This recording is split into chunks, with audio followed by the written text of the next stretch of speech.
Dream job ఆదిత్యతోనే సాధ్యం. Aditya degree colleges admissions open. For more information visit our website. Welcome to Suman TV. గత 4 రోజుల నుంచి ఉభయ తెలుగు రాష్ట్రాల్లో తీవ్ర చర్చనీయాంశమైన థియేటర్ల బంద్. ఆ విషయం ఇప్పుడు కొలిక్కొచ్చినట్టు కనపడుతుంది. నిన్న ఎవరైతే జనసేన పార్టీ నుంచి సస్పెన్షన్కు గురయ్యారో అనుశ్రీ సత్యనారాయణ గారు నిన్న బహిరంగానే ప్రెస్ మీట్ పెట్టెల్లా ఆయన అన్నీ కూడా పూసగుచ్చినట్టు దీని వెనక పాత్రదారులు ఎవరు, అసలుకి డిస్ట్రిబ్యూషర్స్కి తర్వాత ఎగ్జిబిటర్ల గొడవ ఏంటి, ఈస్ట్ గోదావరి థియేటర్లో ఏంటి పరిస్థితి, దాని వెనక ఎవరున్నారు, ఎవరు ఇది బంద్ చేయమన్నారు అనేది పూసగుచ్చినట్టు చెప్పారు. కాబట్టి ఇప్పుడు దోషులు దీని వెనక కుట్రదారులు తప్పించుకోవడానికి అవకాశమే లేదు. పవన్ కళ్యాణ్ గారు చెప్పినట్టుగా ఆయన రాసిన 2 లెటర్లో కూడా ఎవరున్నారు కుట్రదారులు, హరిహర వీరమ్మలు రిలీజుకి ఇబ్బంది పెట్టాలన్న ఉద్దేశమే కాకుండా ఎవరిని అడిగి వీళ్ళు ప్రభుత్వం చర్చలకు సానుకూలంగా ఉన్న 1 ఇయర్ నుంచి ముఖ్యమంత్రి చంద్రబాబు నాయుడు గారిని కానీ డిప్యూటీ సీఎం గారిని కలవకుండా వీళ్ళు ఇష్టానుసారంగా వ్యవహరించడం, థియేటర్లు వీళ్ళ చేతిలో పెట్టుకోవటం. 1300 థియేటర్లు వీళ్ళ చేతిలో ఉంటే మామూలు విషయం కాదు కదా. ఇక ఎవరనేది క్లియర్ కట్గా తెలిసిపోయింది. ఎందుకంటే ఉభయ తెలుగు రాష్ట్రాలు కూడా ఇది ప్రజలందరూ ఎదురు చూస్తున్నారు. ఎవరు ఇక్కడ ఈ గుత్తాధిపత్యం ఈ సినిమా థియేటర్ల మీద వీళ్ళకి ఏంటి హక్కే ఉంది, ప్రభుత్వాలకు కూడా తెలియకుండా ప్రభుత్వాన్ని శాసించే స్థాయికి వీళ్ళు ఎదిగారా అంటే సినిమా ఇండస్ట్రీలో మాఫియాగా తయారైందా అనేది అందరూ చర్చించుకుంటున్నారన్నమాట. తర్వాత అనుశ్రీ సత్యనారాయణ గారు చెప్పినట్టుగా A1 అంటే ఆ నలుగురిలో A1 అంటే దిల్ రాజు గారు కనపడుతున్నాడు.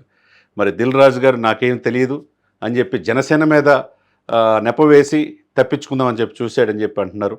అదేవిధంగా A2 వచ్చేసరికి శిరీష్ రెడ్డి దిల్ రాజు గారి సోదరుడు, సొంత సోదరుడు.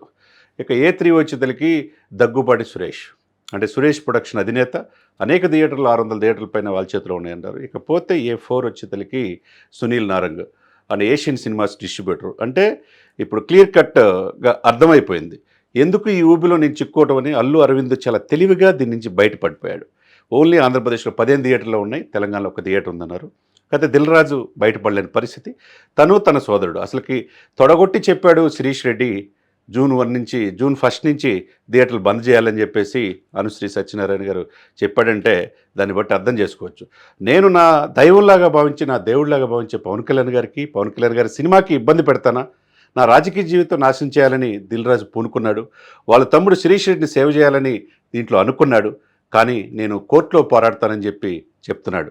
కాబట్టి ఇక్కడ క్లియర్ కట్గా ఆ నలుగురు ఎవరు సినిమా ఇండస్ట్రీని శాసిస్తున్నారు, ఎవరి చేతిలో థియేటర్లు పెట్టుకొని గుత్తాధిపత్యంగా వ్యవహరిస్తున్నారు, ప్రభుత్వాలు కూడా ఎలా బ్లాక్మెయిల్ చేసే స్థాయికి వీళ్ళు ఎలా ఎదిగారు అనేది తీవ్రమైన చర్చనాంశం. కాబట్టి దీనికి ఈయన అనుశ్రీ సత్యనారాయణ చెప్పిన దానికి దిల్ రాజు ఏం చెప్తాడు అనేది ఎదురు చూస్తున్నారు. ఎందుకంటే ఆయన ఎవిడెన్స్ పేపర్లు పట్టుకునేలా బహిరంగ చెప్పాడు.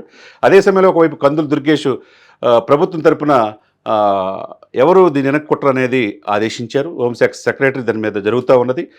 ఇకపోతే ఇప్పుడు ఇంతవరకు బయటికి రాని ఎవరంటే దగ్గుపాటి సురేష్ గారు కూడా బయటకు వచ్చి ఏంటి థియేటర్లు ఎన్ని ఉన్నాయో ఆయన చేతులు చెప్పాల్సిన అవసరం. ఇకపోతే సునీల్ నారంగ్ ఆయన కూడా థియేటర్ల ఆధిపత్యంలో ఆయన చేతులు ఎన్ని ఉన్నాయో కూడా ప్రజలకి తెలియజేయాల్సిన బాధ్యత వీళ్ళందరికీ ఉంది. కాబట్టి పారా హుషార్ అన్నట్టుగా పవన్ కళ్యాణ్ గారు ఎప్పుడైతే ఎంటర్ అయ్యాడో ఆయన ఎప్పుడు కూడా విధానపరమైన నిర్ణయాలు, ప్రజలను మోసం చేసే విషయాల్లో, ప్రజలకు ఇబ్బందులు కలిగజేసే విషయాల్లో ఎప్పుడు నేను ఉంటానని చెప్పేసి రాజకీయాల్లో ఉన్నాడు. కాబట్టి అటు సినిమాల్లో రాజకీయాల్లో 2 కూడా బ్యాలెన్స్ చేసుకుంటా ప్రజలకు మేలు చేయాలనే ఉద్దేశంతోనే దీని వెనక ఎవరు కుట్రదారులు అనేది విచారించాలని ఆదేశించాడు. 2 లెటర్లు కూడా వివరంగా చెప్పాడు. కాబట్టి ఎవరికి ఇబ్బంది లేకుండా ఇప్పుడు ఇన్నాళ్ళకి అంటే దాదాపుగా 2 దశాబ్దాల నుంచి వీళ్ళ చేతిలో గుత్తాధిపత్యాలు ఉన్న థియేటర్లకి తర్వాత అమాయకులైన ప్రజలకి విపరీతమైన ఛార్జీలు లేకుండా ఈ యొక్క డిస్ట్రిబ్యూటర్లు కావచ్చు మిగతా వాళ్ళకు కూడా ఇబ్బందులు లేకుండా పవన్ కళ్యాణ్ గారు చొరవ చూపించారని ఉభయ తెలుగు రాష్ట్రాల ప్రజలు అనుకుంటున్నారు. సుమన్ టీవీలో మీ పర్సనల్ అండ్ బిజినెస్ ప్రమోషన్స్ కోసం కింది నెంబర్కి కాంటాక్ట్ చేయండి.